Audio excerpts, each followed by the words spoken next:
Hi, this is Wen-Jie from Telecom Paris, Institut Polytechnique de Paris. I'm happy to present our work, The Dark Side of Perceptual Manipulations in VR. In this paper, we collected scenarios where malicious actors use perceptual manipulations to provoke harm to a VR user, and identify the potential attacks and characterize the potential physical harm. We also propose mitigations and countermeasures to against the malicious use of perceptual manipulations. Our work is motivated by virtual physical perceptual manipulations, VPPM, leveraging human perception to direct the user's movements and enable techniques, for example, redirected walking, redirected haptics, and also pseudo-haptic illusions. Perceptual manipulations is different from physical manipulations because systems like electrical muscle stimulation may override the user's physical actions. The user is to some degree aware of having consented to being manipulated. In the contrary, VPPMs create movements by the reaction to the presented perceptual stimuli. Creating movements using VPPMs raised a question whether a user understands they are being manipulated.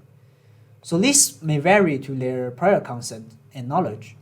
However, most of the time, VPPMs are developed or designed to be imperceptible, which means it's below our perception threshold so that we're not able to perceive the subtle difference of being manipulated.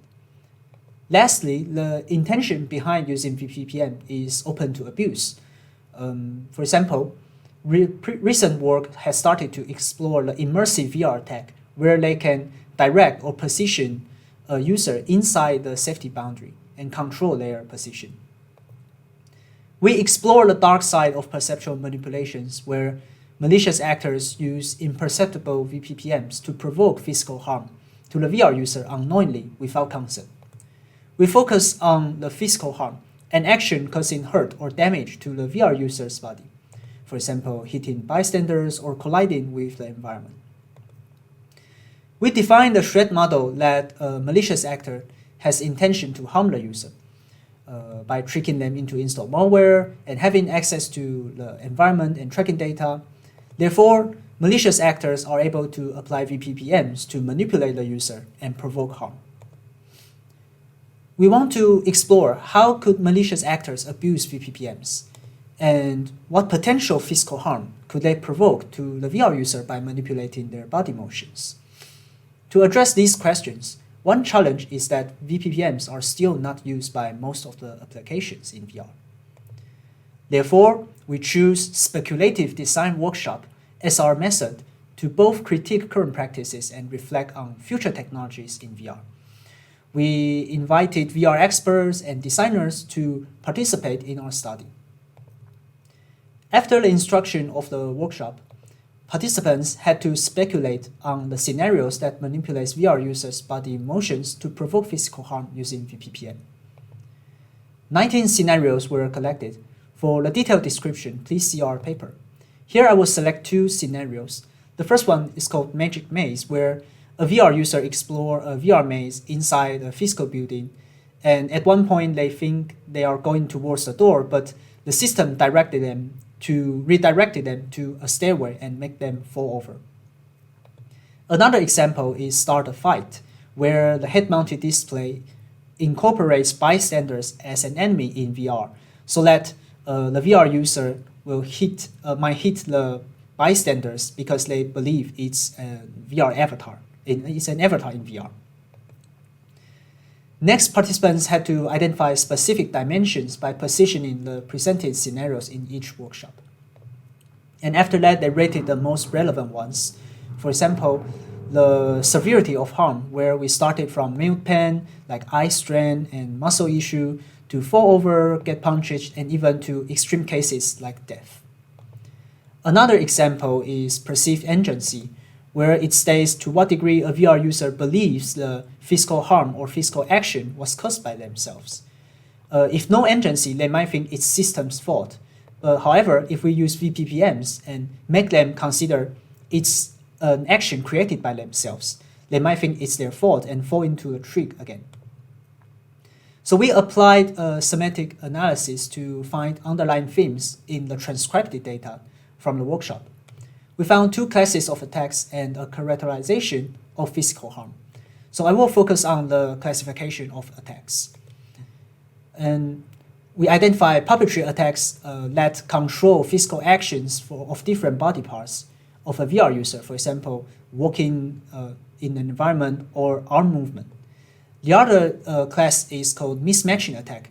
It creates a difference of information between the virtual and physical environment to make a misinterpretation for the VR user. For example, in a one-to-one mapping environment, we can impose a virtual chair, but without the physical counterpart. We call it false positive attack, so that the VR user might sit on it and fall over. And the other example, we call it swapping, is the scenario of start a fight, where we incorporate a physical object with different virtual appearance.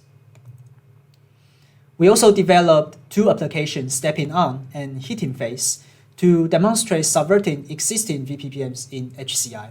These examples can create a missing step or collision between the headset and controller, and in order to show a potential risk of VPPMs. After exploring the dark side of VPPMs, we propose mitigations and preventative recommendations against it. We include 5 different levels from individual to platform and community. Here I focus the role of our research community, and for the rest of the discussion, please see our paper. We want to raise the awareness about the malicious use of VPPMs in our research community. VPPMs, in fact, we are hacking human perceptions. The results like enabling infinite walking, haptics, and a higher presence are all positive outcomes. Meanwhile, we are also exposing the vulnerability of our human perception. We suggest the future research should publish VPPMs with the potential threats and risks in mind. And finally, here are the takeaway messages from our talk. VPPMs can lead to malicious use of our perceptual vulnerabilities.